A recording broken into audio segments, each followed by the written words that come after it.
Na sasa kitabu cha kwanza cha Waebrania ni Paulo tuliona ama tunaamini.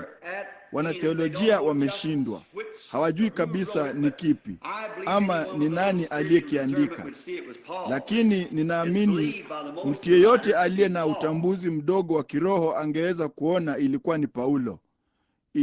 Inaaminiwa na karibu waandishi wote kuwa ni Paulo. Na jinsi ambavyo katika mlango wa kwanza tuliona ya kwamba ilikuwa ni kumtukuza Bwana Yesu. Jinsi alivyolileta kuonyesha kwa ujuzi aliokuwa nao akienda zake Dameski. Sasa Paulo alikuwa hapo mwanzoni mwanatheolojia halisi. Paulo alifundishwa chini ya Gamalieli, mmoja wa walimu waliobora sana wa siku hizo. Naye alikuwa ni msomi na mwenye akili. Naye alikuwa ni mwalimu hodari sana wa Biblia. Nami niliona jambo hili wakati alipokuwa njiani akienda zake Dameski, akiwa na barua mfukoni mwake apate kuwatia mbaroni wote wale waliokuwa kwenye njia ya Injili takatifu ya zamani za kale iliyobarikiwa. Na mtu huyo alikuwa ni mwaminifu. Lakini daima nimeamini ya kwamba tangu Paulo alipomwona Stefano akifa, nafikiri jambo hilo hapana budi lilimkera sana.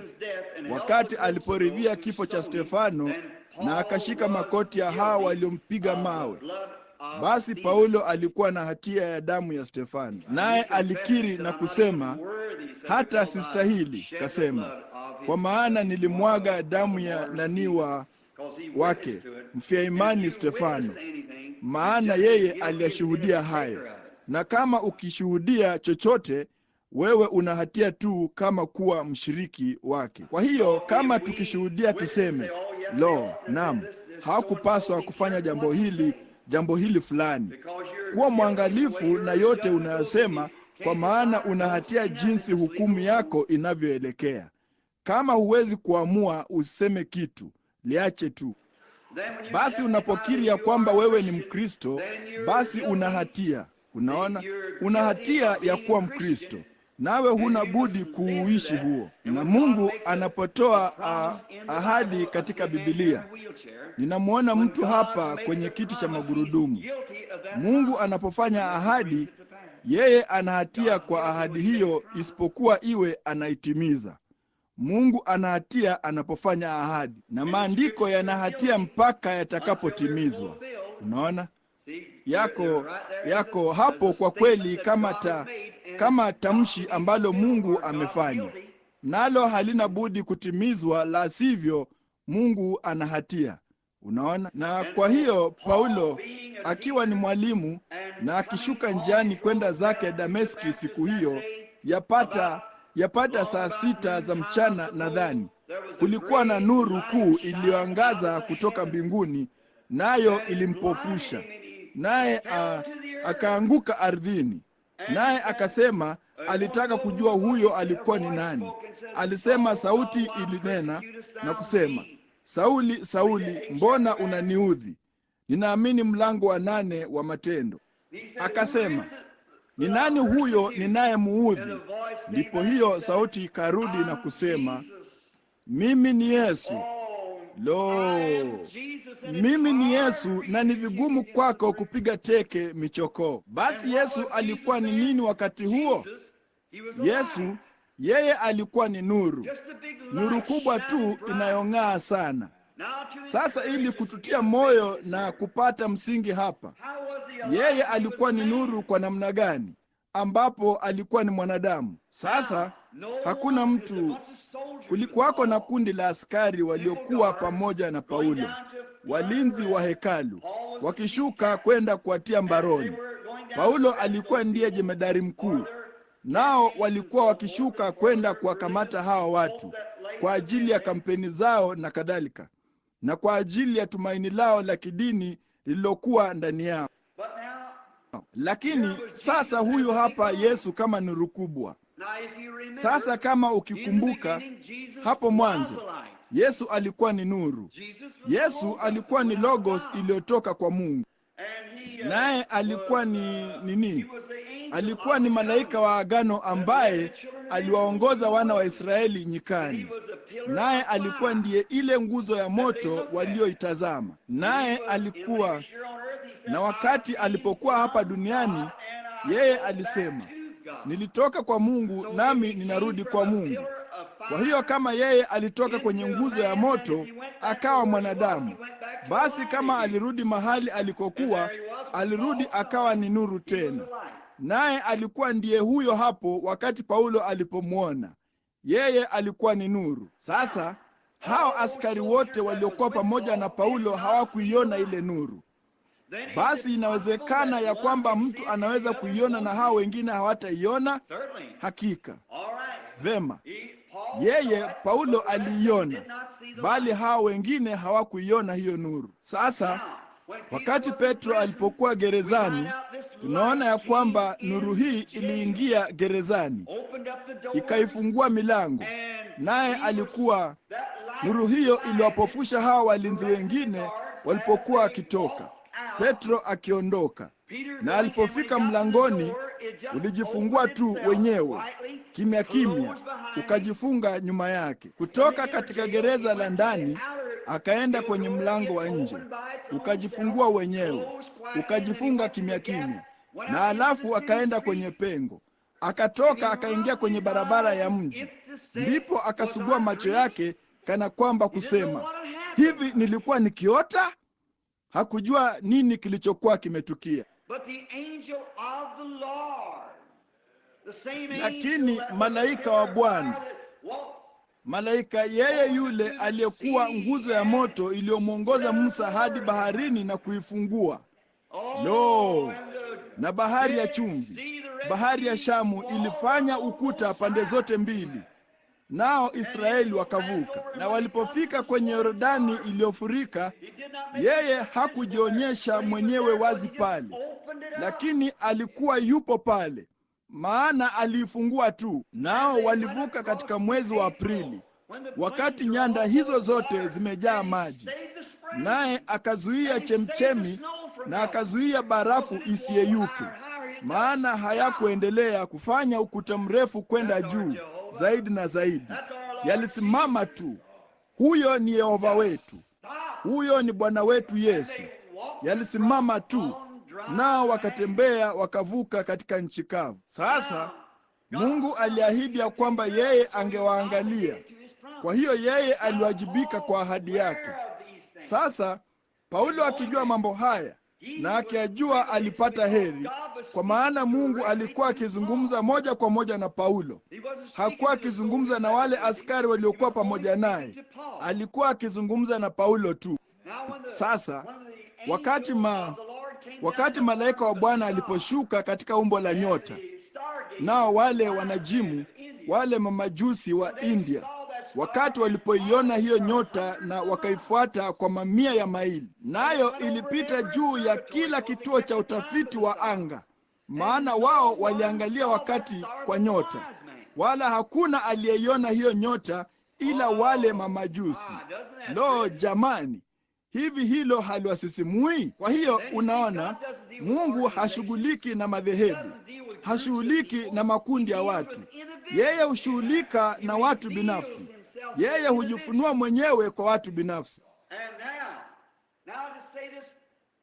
Na sasa kusema jambo hili, si hili, Mungu anajua moyo wangu, wala si kusema jambo hili kwa nafsi yangu mwenyewe, kujisifu binafsi. Sasa kuwa tu pale, bali hivi ulijua Mungu yeye huyo, Yesu yeye huyo, yupo pamoja nasi asubuhi ya leo? Je, unajua kila mmoja wenu ana ushuhuda mdogo wa kibinafsi wa jambo hilo sasa hivi, ya kwamba yeye yupo hapa na ana nini, ametufanyia jambo fulani katika siku hii ambalo hakufanya katika siku hizo nyingine. Yeye amepigwa picha yake siku hizi, tunayo imening'inia moja kwa moja pale. Unaona ile nguzo ya moto, Bwana Yesu yule yule. Angalia jinsi yeye anavyofanya kazi wakati huu wa sasa. Kama yeye ni Bwana Yesu yule yule, yeye atafanya mambo yale yale, kwa kuwa Biblia ilisema ni yeye yule jana, leo na hata milele. Sasa kabla Paulo hajatangaza jambo lolote kama hili lilikuwa ni kweli ama si kweli, kwanza alishuka akaenda Misri na akakaa miaka 3 kule apate kujua kama lilikuwa ni la kimaandiko ama hapana. Je, ulipata kujua jambo hilo? Baada ya kuongoka kwa Paulo, yeye alishuka akaenda Misri kwa muda wa miaka 3 akakaa huko, na huko ndiko alikojifunza hekima hii kuu. Sasa si kwa kujilinganisha hata kidogo, ninawaelezea tu jinsi ambavyo Roho Mtakatifu angali anadumu yule yule. Sasa kanisa langu hapa linakumbuka miaka kadha iliyopita, wakati malaika huyu angetokea na angeonyesha mambo. Mimi nilishuku jambo hilo kidogo. Ninyi nyote mnajua jambo hilo, ninyi watu wa zamani. Kama hiyo ni kweli, inua mkono wako wakati mmesikia. Naam, angalia kanisa lililosalia kutoka kwa hao watu wa zamani. Unaona, nilishuku kwa sababu wahubiri waliniambia huyo alikuwa ni wa Ibilisi. Nami kwa namna fulani niliamini jambo hilo, bali nilingojea, nisingesema chochote juu yake. Lakini jina la Bwana libarikiwe. Usiku mmoja mahali fulani pale, yeye alishuka malaika na akalifunua katika maandiko ya kwamba ilikuwa ni yeye, na nilipoliona katika maandiko, basi kulipua huo ulimwengu kote huo ujumbe. Kutokana nao wametokea hapo akina Oral Roberts, A.A. Allen, Tommy Osborne, Tommy Hicks na kadhalika. Unaona, ni ujumbe kwa watu, na Yesu ni yeye yule jana, leo na hata milele. Kimaandiko ni yeye yule, anatenda vile vile, ni yeye yule, naye hutenda vile vile, hujidhihirisha vile vile, naye yupo hapa asubuhi ya leo, yeye yule. Sasa tunaweza tukamwona, tunaweza tusimwone, chochote kile. Tuna ushuhuda sasa hivi ya kwamba yeye yupo hapa.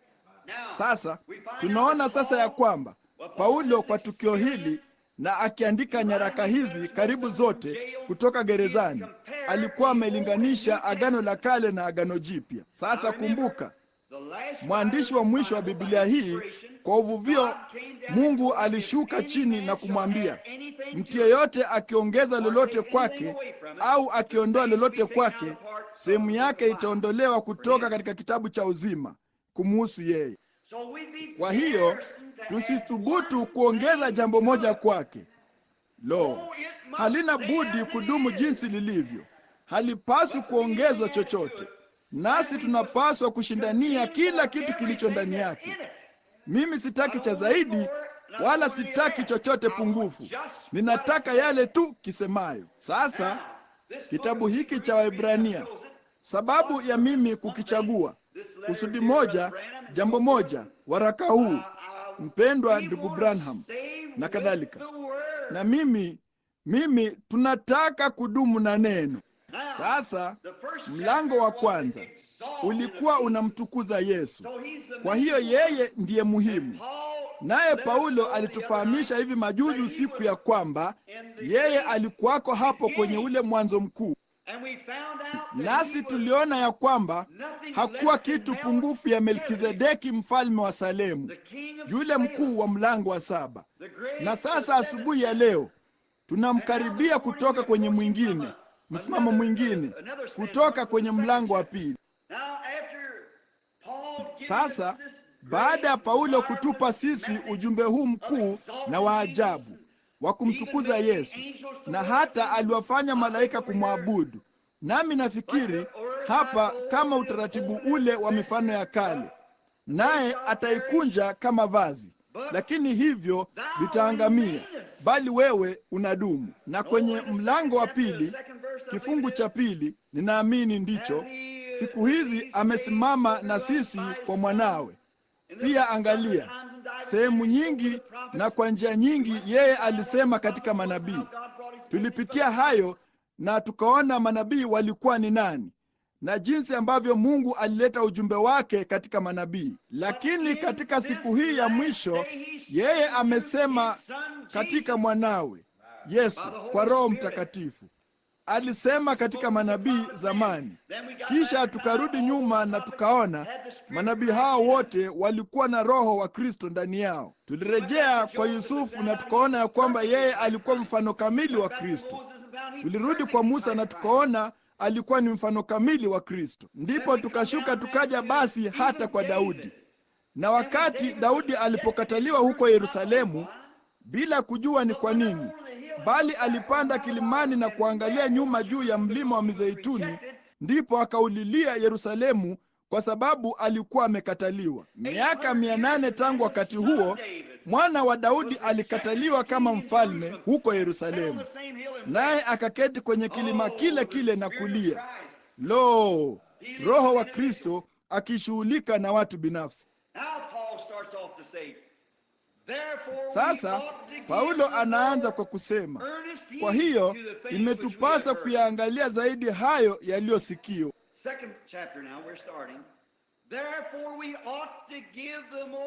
Mlango wa pili. Sasa tunaanzia, kwa hiyo imetupasa kuyaangalia zaidi hayo yaliyosikiwa, tusije tukayakosa. Oh, may God drive that home. In this tabernacle this Lo, Mungu na alieleweshe hilo barabara kabisa katika maskani hii asubuhi ya leo. Ninaomba Roho Mtakatifu alizamishe hilo ndani sana mioyoni mwenu. Inatupasa kuyaangalia zaidi ya yote hayo tuliyosikia. Tunapaswa kuwa tu watu wa aina gani wakati tunapomwona yule Yehova mkuu akishuka na kufanya mambo anayofanya na kuyaona yakilinganishwa andiko kwa andiko ya kwamba hayo ni kweli? Nasi tunaketi hapa wakati mwingine kama dutu kwenye gogo na kutojali tu namna hiyo.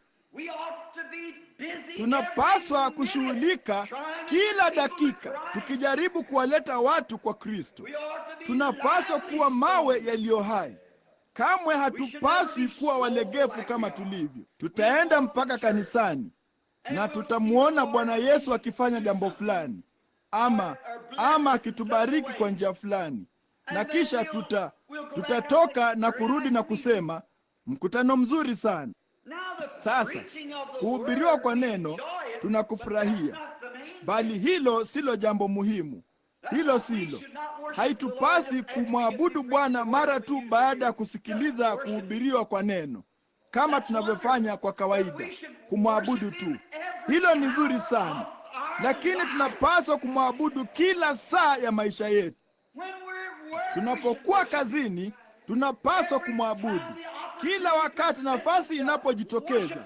Mwabudu Bwana kwa kushuhudia habari zake. Kama ukiona baadhi yenu nyinyi akina dada, ukimwona mwanamke akiwa yuko makosani, mwabudu Bwana kwa kumchukua na kusema, dada, kuna maisha bora zaidi kuliko haya. Ninyi wanaume kazini mwenu, mnapomsikia mtu akilitumia jina la Bwana bure, pata nafasi uchepuke kando na uende pahali fulani na umshike mkono na kusema, wewe, kuna maisha bora zaidi kuliko haya.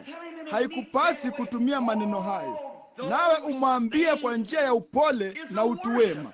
Mambo hayo yote ni ibada. Na tunapomwona mtu fulani ni mgonjwa na daktari anasema hakuna jambo lingine zaidi linaloweza kufanya, tunapaswa kumwabudu Bwana kwa kuwaambia kuna Mungu wa mbinguni anayejibu maombi. Na tena tunapoona mambo haya yakitukia, tunayaona yakitukia kwa wingi. Haitupasi kuyaacha mambo hayo yaponyoke. Tunaacha tu yapitie kwenye vidole vyetu. Hiyo ndiyo shida ya kanisa kuu la Kipentekoste siku hizi.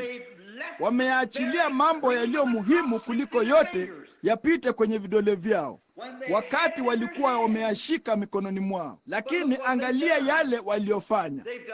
Wamefanya kama hayo makanisa mengine.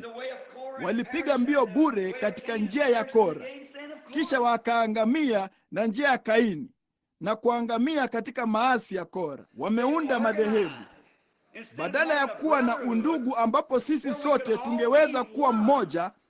Wao wamejiundia madhehebu, wakafanya mashirika madogo na itikadi ndogo ndogo, na wakaruka kutoka hapo na kuvunja tu undugu.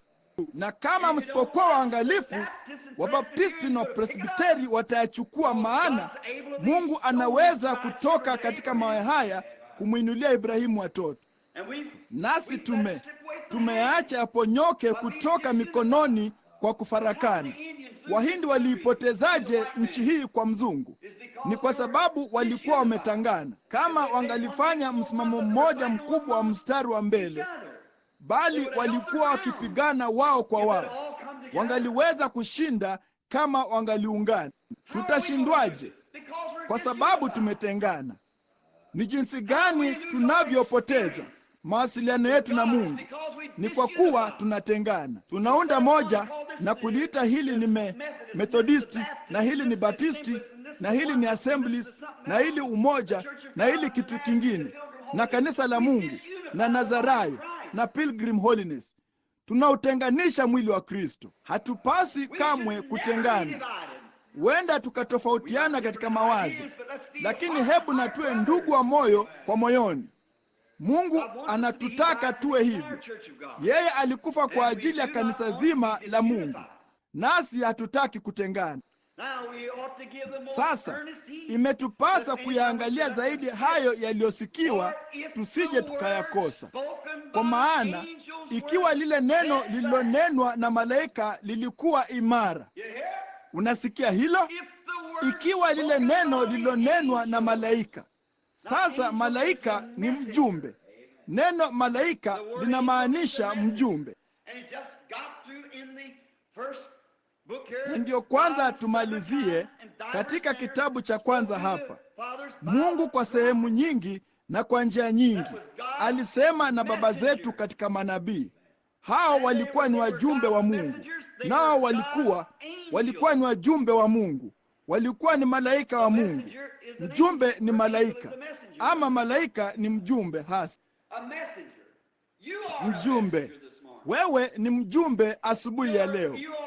Wewe ni mjumbe wa habari njema, ama ni mjumbe wa habari mbaya? Lo, hilo si linafurahisha kujua ya kwamba sisi ni mabalozi, ya kwamba sisi ni malaika, wajumbe wa ufufuo, nasi ni wajumbe wa Mungu kwa ajili ya ulimwengu huu wenye dhambi, ya kwamba Kristo yu hai. Katika mioyo yetu yeye anaishi, katika roho zetu yeye anaishi, naye anatutoa kutoka kwenye maisha ya chini ya ufisadi ya dhambi na kutuinua na kutupa, haleluya, nafsini mwetu, na hutufanya viumbe vipya. Sisi ni wajumbe, malaika wa agano. Ni jambo la ajabu jinsi gani!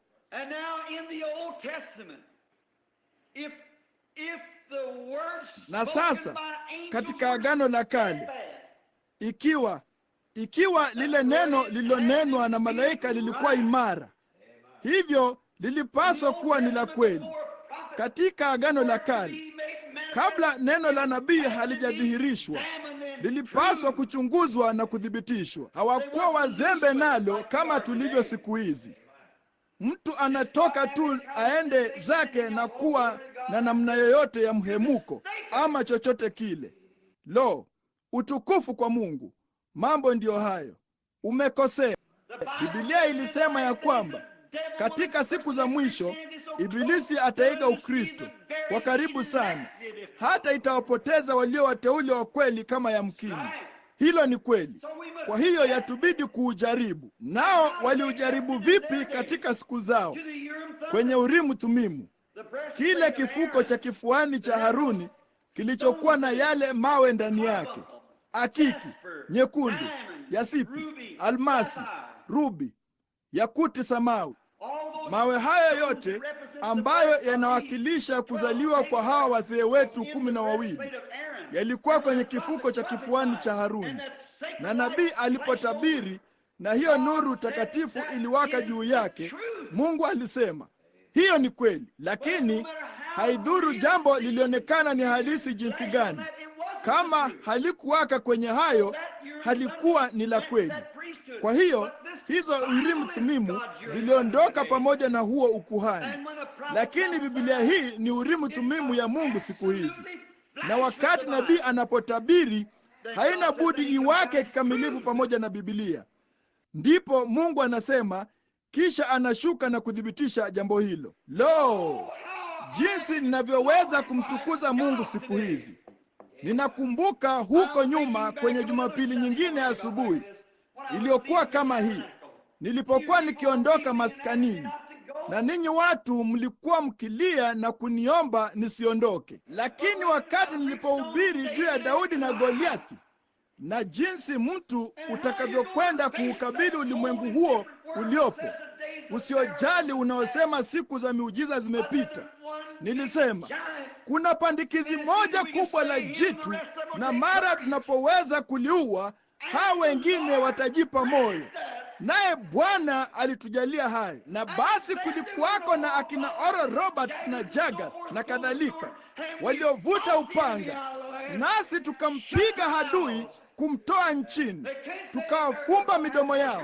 Hawawezi kusema kwamba miujiza haitendeki. Sababu ndiyo hii hapa. Hakika neno la Mungu ni la milele, liliwaka kwenye Urimu, likamulika kwenye neno. Hilo ndilo Urimu Thumimu zake, na hapa lilipowaka kwenye hilo, ilikuwa ni kweli. Na kwa mtu yeyote ambaye ni mhitaji, kama wewe ni mwenye dhambi, unataka kujua jinsi ya kuokolewa, mwamini Bwana Yesu Kristo. Leo tuna mambo mengi sana mtu unayopaswa kufanya. Inakubidi kuanza mambo upya. Inakubidi kufanya hivi na kufanya vile kusudi uokolewe. Ninawazia juu ya yule mlinzi wa gereza kule Filipi. Wakati mlinzi huyu alipomuuliza Paulo, nifanye nini nipate kuokolewa? Kama ingalikuwa ni wewe ama mimi, tungalimwambia mambo asiyopaswa kufanya. Unapaswa kuacha kunywa pombe, unapaswa kuacha kucheza kwako kamari, unapaswa kuacha jambo hili, unapaswa kuacha lile. Paulo kama hakumwambia hivyo, alimwambia tu mambo aliyopaswa kufanya. Mwamini Bwana Yesu Kristo nawe utaokolewa. Sasa yeye ayasikiaye maneno yangu na kumwamini yeye aliyenipeleka yuna uzima wa milele. Hizo ni Urimu Thumimu zikimulika. Yohana Mtakatifu 5:14. Mimi ni Bwana nikuponyaye magonjwa yako yote. Yakobo 5:24. Waite wazee wampake mafuta, maombi ya imani yatamwokoa mgonjwa. Urimu zikimulika. Unaona, hilo ni neno la Mungu la milele.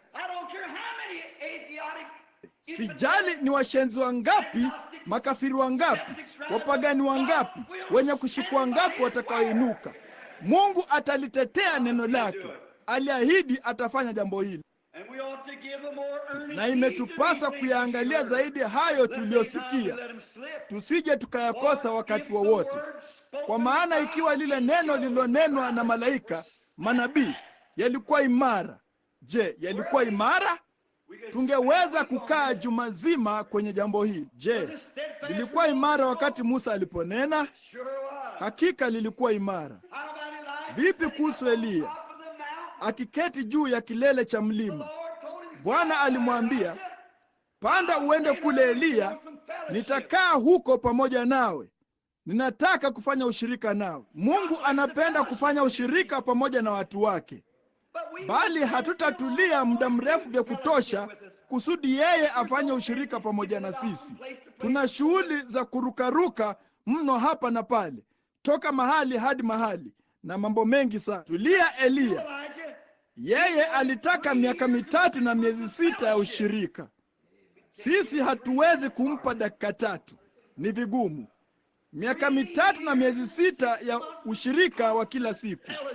Lo, ninapenda jambo hilo. Kasema, usijali juu ya kupika, tutakuwa tayari tumekiandaa. Kunguru watakulisha na kila kitu kitaenda kuwa sawa. Ninataka tu ushirika kidogo. Maskini nabii huyu mzee Eliya ameketi kule juu ya kilele cha mlima, wakati akiwa anafanya ushirika na Mungu. Mbona akida alisema, nafikiri nitapanda niende kule nikamkamate. Sasa kamwe usijaribu kuvunja ushirika huo. Kwa hiyo akida akaja akiwa na jeshi lake kubwa la watu la 50.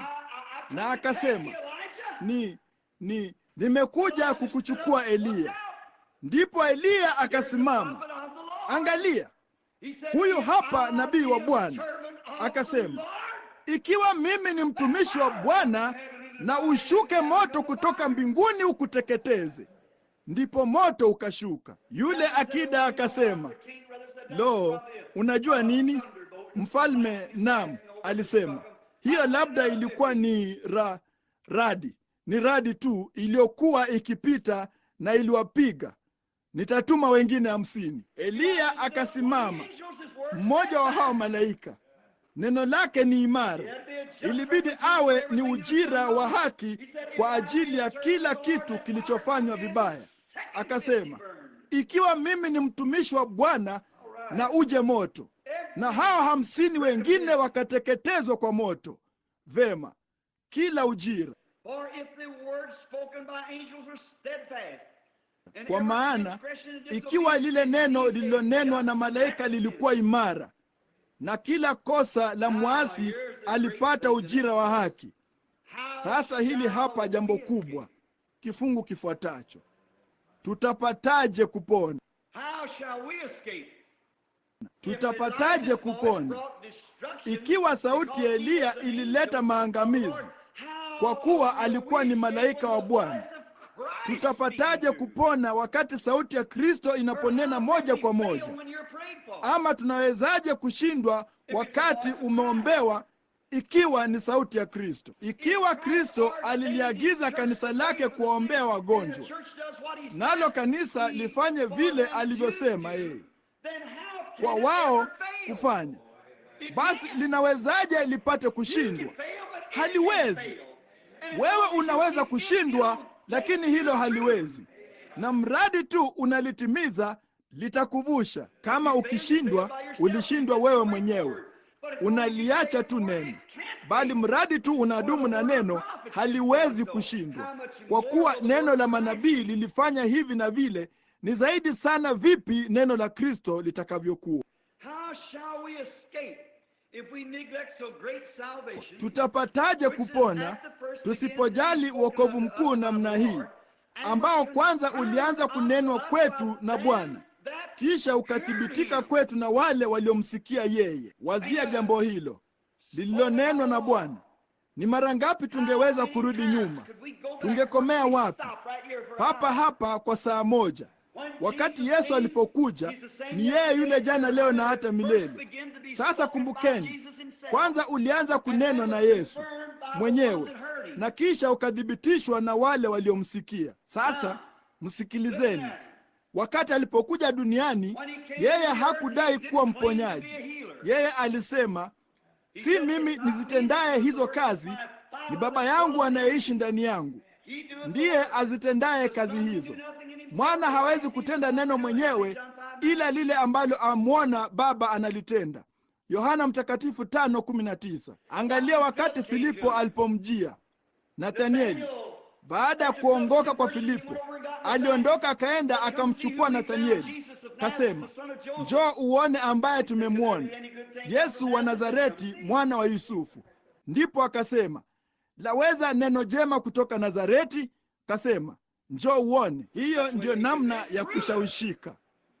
Lidhibitishe, njoo uone. Lo, hilo ndilo jambo zuri sana nililopata kusikia. Njoo na ujionee mwenyewe. Usisimame nje na kukosoa huko kando kando, bali thibitisha mambo yote na ushikilie sana lile lililo jema. Njoo uone. Wakaondoka pamoja, wakienda zao njiani wakizungumza. Alipotembea akafika kwenye uwepo wa Bwana Yesu.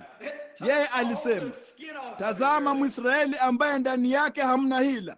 Karibu limchune ngozi yote. Akaangalia pande zote, akasema, vema Rabi, ulipataje kunijua mimi? Kamwe hujawahi kuniona. Unanijuaje? Akasema, Filipo, kabla wakati alipokuita. Kasema, kabla Filipo hajakuita, jana ulipokuwa chini ya mtini nilikuona. Amina. Akasema, wewe ni mwana wa Mungu, wewe ni mfalme wa Israeli. Mwanamke mmoja alienda mbele zake, Naye akasema, nenda akamwite mmeo. Akasema, sina yeyote. Akasema, hiyo ni kweli, unao 5 na yule mmoja unayeishi naye sasa siye wako.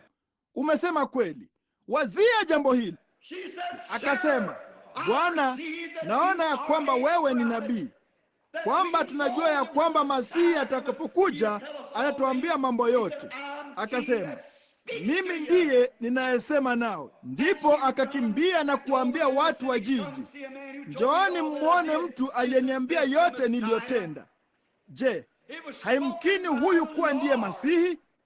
Lilinenwa na Bwana. Ni jambo gani lilitukia? Yesu alisema kabla hajaondoka, mambo niyafanyayo ninyi nanyi mtayafanya. Hilo ni kweli. Mambo niyatendayo mimi ninyi nanyi mtayafanya, hata mengi kuliko haya, kwa kuwa ninaenda kwa Baba. Lo, ninaweza kuwaona walipokuwa wakienda kila mahali. Marko 16. Wakaenda kote kote wakihubiri, Bwana akitenda kazi pamoja nao, akilithibitisha lile neno.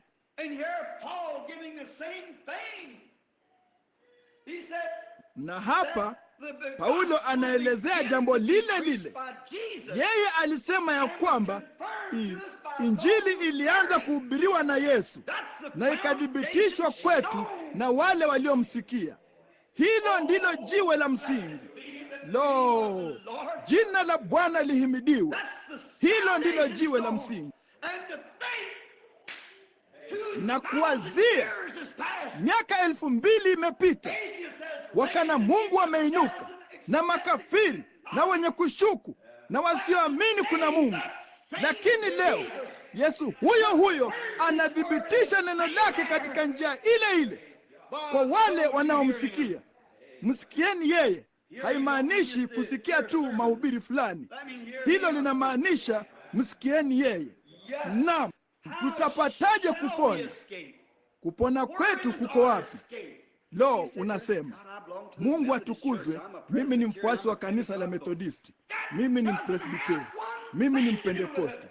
Hilo halina uhusiano wote nalo. Na kama ukienda pembeni na unataka kuliita kuwasiliana na mizimu ama telepathia fulani ya mawazo ama ibilisi fulani ama kitu fulani, aibu kwao.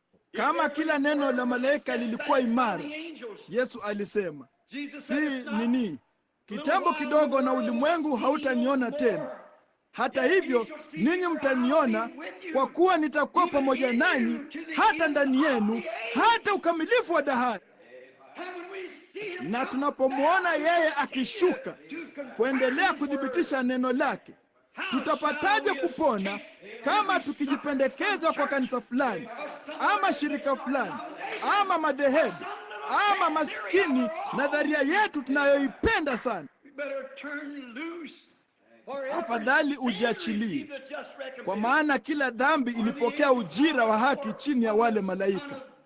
Ni zaidi sana vipi wakati mwana wa Mungu anaponena kutoka mbinguni kulidhihirisha neno lake. Tutapataje kupona tusipoujali wokovu mkuu kama huu? Lo, jamani.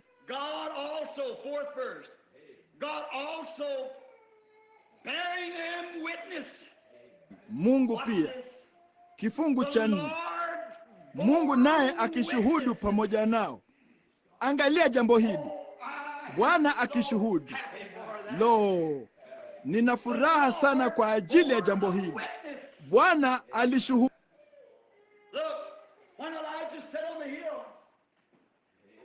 Angalia, wakati Eliya alipoketi juu ya kilima, naye akasema, ikiwa mimi ni mtu wa Mungu, na ushuke moto kutoka mbinguni ukawateketeze. Mungu alishuhudu ya kwamba yeye alikuwa ni mtu wa Mungu. Mungu daima hushuhudu. Maisha yako yatashuhudu.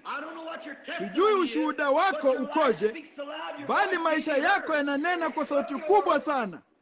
Sauti yako haiwezi kusikika, lakini mwenendo wako, maisha yako ya kila siku yatashuhudia kwamba wewe unani.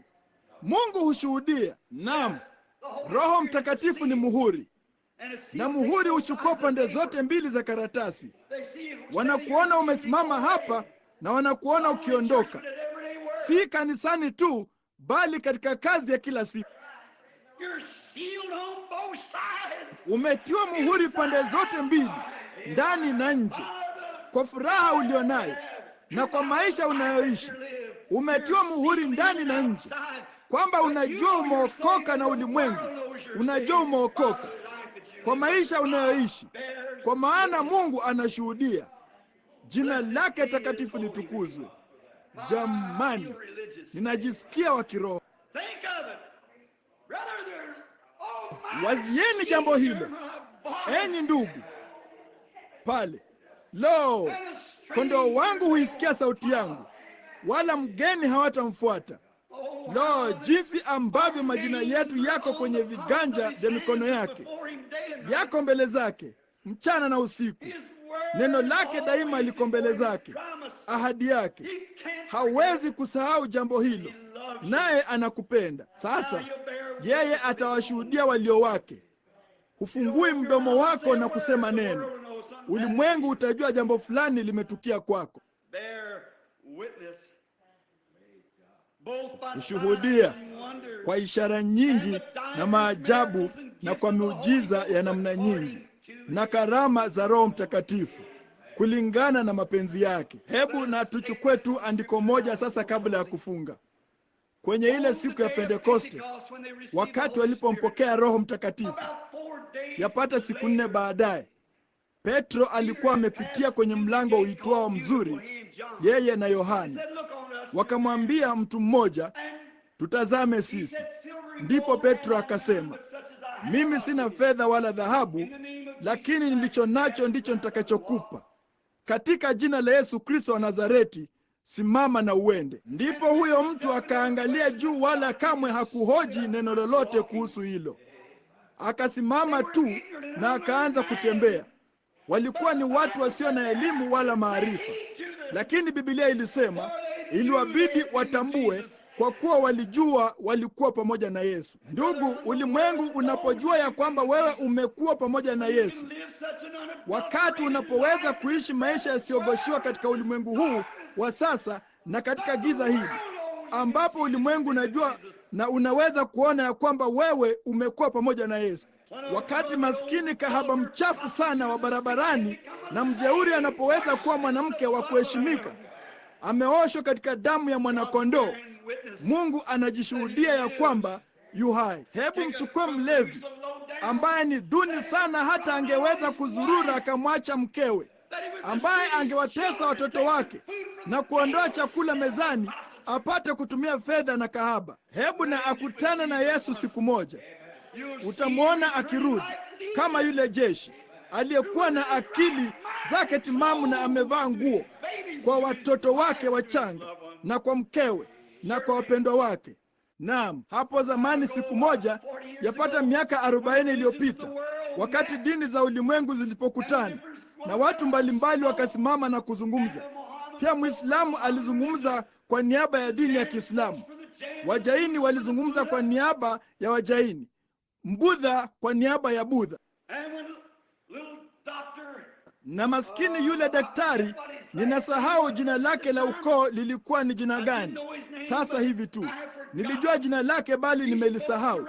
Yeye alizungumza kuwakilisha Ukristo. Ndipo akasimulia hadithi ya Bibi Makabii wa Oklahoma, Marekani. Bibi huyo alikuwa mkaidi na malaya kupita kiasi, mpaka hata wakati walipoenda kumuua wasingeweza hata kumgusa kwa mikono yao. Alikuwa mshenzi na mwovu sana. Walikuwa wamemshika kwa shtaka la kuvuta msokoto, kuendesha gari la farasi. Pia alivunja sheria ushahidi huko Oklahoma wakati alipopita mtaani akiwaendesha farasi 4 wakubwa.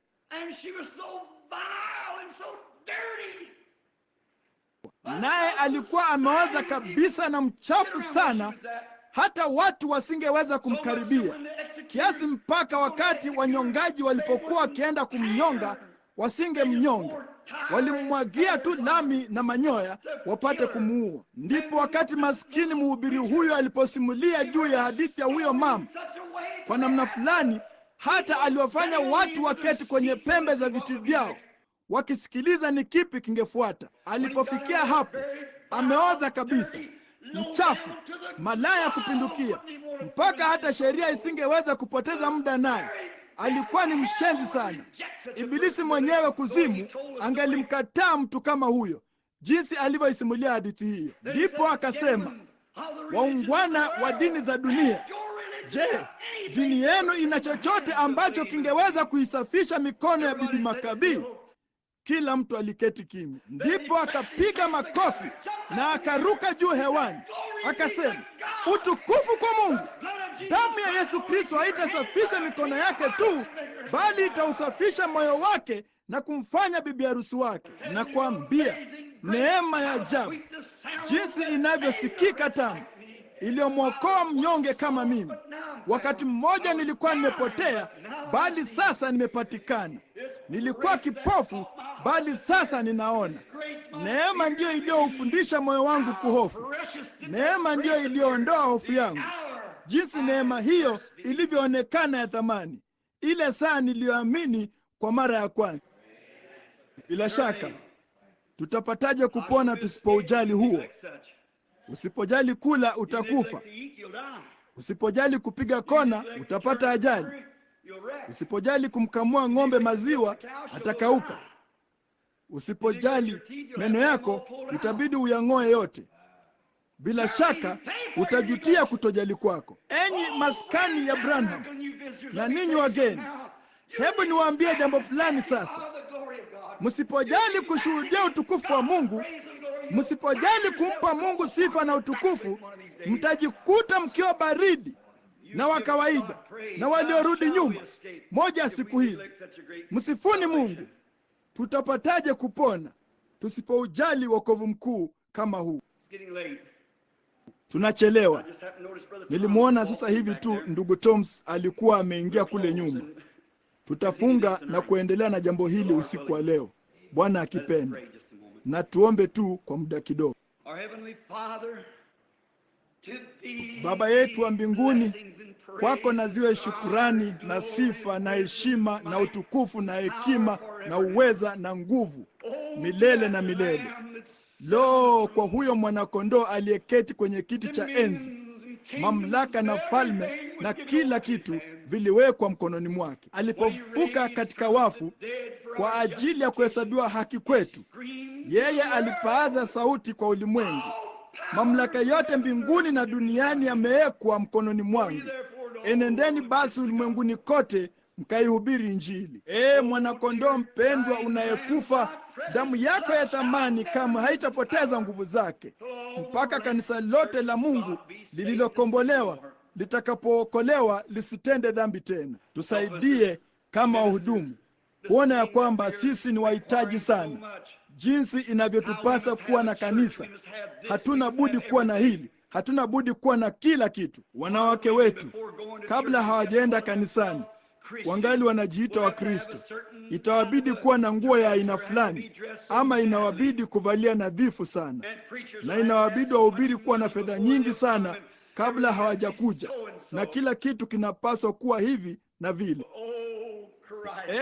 Kristo, ninaposoma hapa jinsi walivyozunguka katika ngozi za kondoo na ngozi za mbuzi, wakaishi katika mashimo ya nchi na mapango, walizunguka chini ya mateso makali, na hata hivyo wakapata imani chini ya huduma za malaika. Tutapataje kupona wakati Bwana Yesu ametupa nyumba nzuri na magari na nguo na chakula, nasi tunanung'unika, tunaketi bila shughuli, tu wavivu, hatujaribu kamwe kutoka na kufanya jambo fulani? Tutapataje kupona Mungu? Lo, ninaomba ya kwamba wewe utawasha moto wa ushawishi wa mtindo wa kale ndani ya kila moyo asubuhi ya leo Bwana, ili kwamba watu wapate kuamka na kutenda kazi. Tujalie tufanye kazi wakati nuru ya mchana inamulika, kwa sababu jua linatua haraka sana na ustaarabu unakufa, na apata kuwapo na wakati tena utaingia katika umilele. Mungu, tujalie leo ya kwamba twende tukiwa na ono jipya, tukiwa na hekima, tukiwa na ufahamu, kujua jinsi ya kuwaendea wenye dhambi na kuwaleta kwa Kristo. Yasikie maombi ya mtumishi wako Bwana. Naomba kama kuna mtu yeyote hapa ambaye hamjui Kristo kama Mwokozi wao, je, ungeweza kuinua mkono wako na kusema, nikumbuke ndugu Branham? Ungeweza tu kuinua mkono wako useme, nikumbuke, ninataka kuwa Mkristo. Sitaki kulipuuza jambo hilo tena. Mungu akubariki huko nyuma Bwana. Mtu mwingine aseme, ninataka kuinua mkono wangu ndugu Branham, nami ninataka kumkubali Kristo kama Mwokozi wangu. Sikujali muda wote. Lo, ninaenda kanisani. Hakika mimi ni mfuasi wa kanisa.